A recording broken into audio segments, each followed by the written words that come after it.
Hi everyone, my name is Sharan Dhaliwal. I'm the editor of a South Asian magazine called Burnt Roti.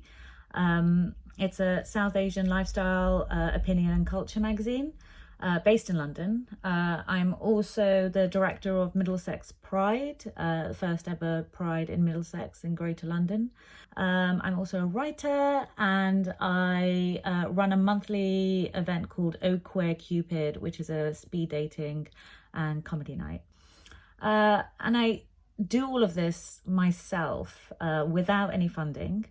And the reason I do it is for inclusion. So when we talk about inclusion of people of colour, we need to look at the structural systems that are put in place to restrict their entry. Most reactions to inclusions would include bringing people to be part of the conversation, but this doesn't always work. So recently I was in a charity meeting where I was asked to be an ambassador for the work that they did. And really quickly, I realized the real reason that I was there. And it was when the white woman who was adorned with diamond glimmering jewelry said namaste to another Asian woman that walked through the door. And I really didn't know how to react at first. And then when I heard her describe her experience in India and the language that she used, it suddenly became very clear why they had asked a group of Asian women to come in to work with them. And I did a double take. I did. When I found out that the whole charity was held on the shoulders of white saviorism, I knew why I was in the room. The intention is face value, and it makes it insidious. And queer people aren't exempt of this behaviour. So when the biggest victims of LGBTQ plus hate crime in America are Black trans women, then maybe they should be given the reins to take control of their own narrative. When we're talking about celebrating and protesting, we need to know what we're protesting in this climate. If we don't know, let those who do have a story, let them tell us.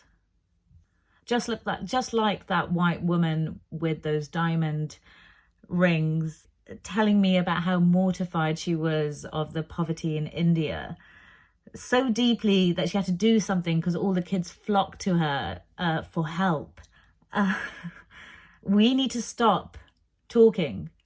And we need to ask the people around us what it is that's actually affecting them.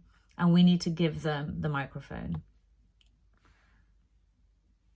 So when I speak about queer South Asian communities, it doesn't mean that I can talk about Black communities.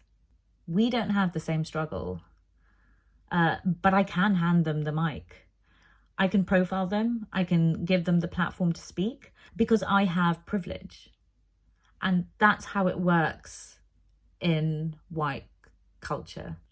That's how it works in spaces where people have privilege and power and have the ability to pass it down.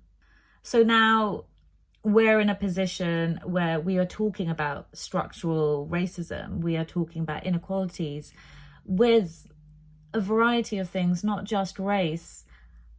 And we still have power structures held by cis white men most of the time. So when these organizations are led and built by white people to talk about inclusion, they need to pass over the power. There's something said in using your privilege to create something and then giving it to someone to lead. Acceptance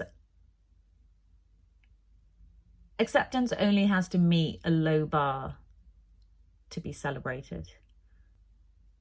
The bar tends to be for people who are inoffensive.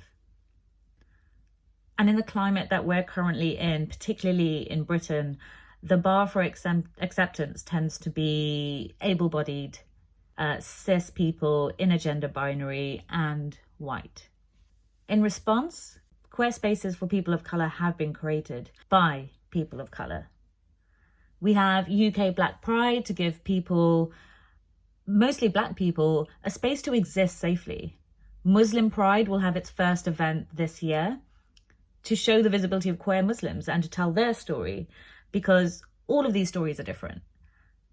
And they're important and they're valuable in growing our community, because the LGBTQ plus community isn't a white community. It is a community of various people with various stories, and they all need to be told. And the more visible they are, the more accepted these people become. So I grew up in Southall and Hounslow in Middlesex, and there was zero queer visibility. I came out as bisexual only about 2 years ago, and I'm 35 now. And I know that because I was deprived of visibility in the area I grew up in, it took me a long time to feel comfortable, to be who I am. And it's because those communities were immigrant communities mostly. They were mostly immigrant communities, mostly people of colour. And there was a lack of visibility of queer people of colour when I grew up, especially in those communities. And it kind of meant that I shouldn't exist. If people of colour who are queer are not visible, then it kind of felt like I shouldn't exist. So that's why Middlesex Pride became important to me. That's why I wanted to bring visibility in those areas where I grew up. Because when I did come out, and I came out in an article in my magazine and just kind of pressed publish and ran away, I started to get amazing messages from people telling me about how happy they were to see a loud and proud South Asian queer woman just speaking her mind, because there is a lack of that. There is a lack of that visibility. And it isn't just a lack of that visibility because we have it online, we have it on social media. It's a lack of that visibility in places of power. Because when it comes to places of power, it comes alongside success a lot of the times. And especially in certain communities, success is measured in so many different ways. And if queer people of colour aren't seen in successful, powerful places, they don't know whether they should exist. So we can't keep creating our own spaces when we want to be a part of one big community. What we are doing is we're isolating ourselves. We are doing it to create safety. And it's important that we do that, because where would we go? But we need to work in unison together to be able to exist together as one community, because we want to be empowered by each other. We want to be inspired. We want to lead together. We don't want to do it separately. At the moment, we feel like we have no other option. But the hope is that we are given the opportunities to stand together. At the riots at Stonewall, we all stood next to each other. And we need to make sure we continue to do that. Thank you.